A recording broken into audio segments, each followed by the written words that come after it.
ئێستا ئامادەکاری بۆ 25مین فستیڤاڵی گەلاوێژ ئەکرێ هەریەک لێ مازین کە فستیڤاڵی گەلاوێژێکێکە لە فستیڤاڵە ئەدەبیە هەرە جوان و تایبەتەکان و بێگومان ساڵانە بە ئەنجامەگەێنرێت و دەرفەتە بۆ دەیان نووسەر و هەروەها کەڵە شاعیر و چەندین کەسایەتی دیاری نێو ئەدەبیاتی کوردی کە بتوان لە نێو فستیڤاڵەکە جارێکی تر کۆ ببنەوە و کێبڕکێکی زۆر جوانی ئەدەبیانش لە نێوان نووسەرانە جارێکی تر دروست ئەبێتەوە و ساڵانە ئەم فستیڤاڵە بێگومان بە چەندین ئامادەکاری زۆر تایبەتەوە لە سەرەتای مانگێکەوە هەموو ساڵێک بڵین بانگەوازی بۆ ئەکرێت بۆی کە بتوانێت تەواوی ئەو بابەتانە بەردەست بێت و وەربگیرێت لەلایەن ستافی فستیڤاڵەکەەوە قسە و باسەکەم لەسەر 25مین فستیڤاڵی گەلاوێژ بە میوانداری زۆر بەڕێز کاک لالۆ هەمزە کە بەڕێزیان بەڕێوەبەری سایتی گەلاوێژن. کاک لالۆ سڵاو لێ بێم کاتت باش بێ. سپاس بۆ تۆ کاک لالۆ ئەپێ خۆشە بزانم ئامادەکاریەکان بۆ ئەم ساڵ چۆن دەستی پێ کردووە و تاوەکو ئێستا چەند کەس بابەتی ناردۆ؟ وەڵا سەرەتا ئەم ساڵ بڵێن ئەم ساڵ 25مین فستیڤاڵی گەلاوێژە بەڵێن نێودەوڵەتی گەلاوێژ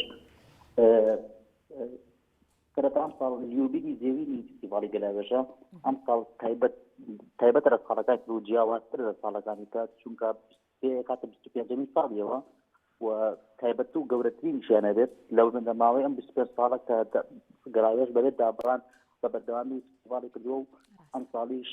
بۆ وەکو ساڵەکانی کە بە جیاوازتر توان بڵێن بە گەورەتر ئامادەکاری کردو بۆ ئەم فستیڤاڵەوە بابەتیش بە بابەت نازنیش بابەت هاتووە هەنی بە پێی مەجار ئێمە لە 25 یانسەوە ئەلانمان کردووە تاوەکو یەک سێ ئەتوانی بابەت وەربگرین بابەتەکانیش وەکو خۆتان ئەگەدارن بابەتەکان شەعرن و چیرۆک و لێکۆڵینەوەن هەرێکی و بە پێی مەرجی خۆی ئەتوانی وەریگرن و بینێرن بۆ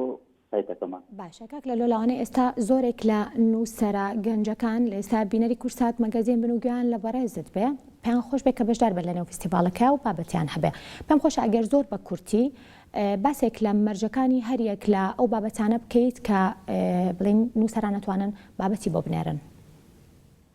مەرجەکانی فستیڤاڵی گەلاوێژ بۆ بەزاریکردن ئێمە گەشتدامان ناوەرد لە سایتەکەشمانەوە گەشتن بێت و بێگومان لە شارستوانێک کورساتەوە بە چاوان مەرجەکانی فستیڤاڵی ئەم جارەمان هەوەکو جارەکانی کردووە ئەمڕۆ هیچ گۆڕانکارێکی وای بەسەر نهاتووە هەر بۆ شەعر و چیرۆک و لێکۆڵینەوەی ئێمە سێ بابەتە بەشداریەکەن لە فستیڤاڵەکەیە سەرەتا بۆ هەر چواریان بۆ هەرسێکیان پێویستە لە بە فۆنتی یونیکورد گۆران تایبی سیانزە بڵێن بە سایدی ژمارە 14 سایت تایزەکە بێت وە شەعرەکان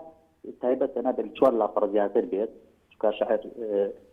وەکو شەر نییە وەکو چیرۆک و لێکۆڵینەوە نییە بەڵام چیرۆک پێویست لە 2000 وشە زیاتر نەبێت لێکۆڵینەوەش بە هەمان شێوەی 6000 وشە بۆ هەر لێکۆڵینەوەک 6000 وشە زیاتر نەبێت و بە فایلی وۆرد بۆوان بنێرن بە فایلی وۆرد بێت و زایدەن ناوی خوستیانی و ژمارەی تەلەفۆن و ناوی شارەکەش لەسەر بێت هەر بۆ ئیمێلێکماندانەوە تایبەت بە بابەت وەرگرتن بۆ گەلاوێژ گەلاوێژ 2021 توان بۆی بینێرن و هیچ کێشەیەک نارێت.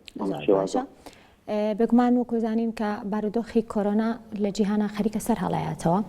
و پێویستە هەریەک لە ئێمە لە شوێنە داخراوەکانە پابەندی ڕێنمایە تەندروستیەکان بین لەمڕۆ چیتان کردووە بۆ ئەوەی کە ئەوانی کێنە نێو فستیڤاڵەکەەوە تەندروست باش بن و لە ڤایرۆسەکەش بە دوور بن کاک لالۆ؟ والله بڵین بۆ خەبار بە ڤایرۆسی کۆرۆنا و بە هەرچەکانی تەندروستی ئێمە چونکە بە حکمەوەی فستیڤاڵەکە نێودەوڵەتیە پێمان بەس لە ناوخۆ نییە میوانمان هەیە لە دەرەوە بۆ ئەوانش هەمویان بە مەرجی بڵێن ڤاکسینەکانیان وەرگرتیانش ئەوەیە کە فەحتی تێستی کۆرۆنایان کردی بێت بۆ مزانەوە بۆ ئامادەکاریش هەموو ئامادەکاری تەندروستی کراوە بۆ فستیڤاڵەکە. بەڵێ کاک لالۆ گەر شتێکی ترما بێت بە کورتی بگەینی بە بینەرەکانمان فەرموو. یان وڵی هەر ئەوەیە کە بڵێن فستیڤاڵی ئەم جارە لە هیچ ساڵەکانی کە جیاوازترە و یوبیلی زێوینە بێگومان چارەکە سەدەیە کە فستیڤاڵی گەلاوێژ خزمەت بە فستیڤاڵی گەلاوێژ بەبێت دابڕان بە هەموو کێشە و گرفتەکانیەوە لە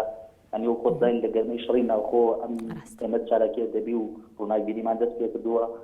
هەتا بەنان لە گەرمەی ڤایرۆسی کۆرۆناش ئێمە بەردەوام بووین لە کار و چالاکیەکانمان بەبێت دابڕان ئەم ساڵیش بە هەمان شێوە یادی 25 ساڵێک کاتەوە و فستیڤاڵەکە زۆر لە ساڵانی کە گەورەتر بێت و بە میوانداری زیاتر فستیڤاڵی ئەم ساڵ شۆک ئامێژ یعنی بڵێن گەرم و گوڕی زیاتری پێوە دیارە بێت. بە هیوای بەردەوامی و کاری باشتر و کاری جوانتر زۆر سوپاس بۆ بەڕێز کاک لالۆ هەمزە بەڕێوەبەری سایتی گەلاوێژ کە ڕاستەخۆڕە لە ڕێی تەلەفۆنەوە قسە و بەس و گفتوگۆمان کرد لەسەر ئامادەکاریەکان بۆ 25مین فستیڤاڵی گەلاوێژ. دووبارە سوپاس بۆ بەڕێزە.